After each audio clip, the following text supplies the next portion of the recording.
Pōtai, hat. Hei, or kāmeta, scarf. Tōkena, socks.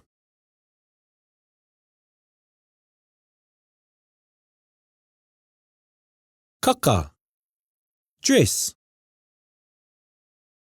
Tōkena, stockings.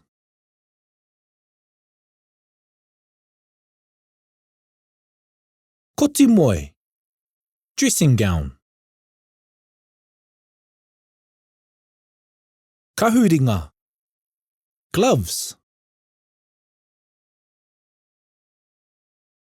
Whakairi kaka, coat hanger.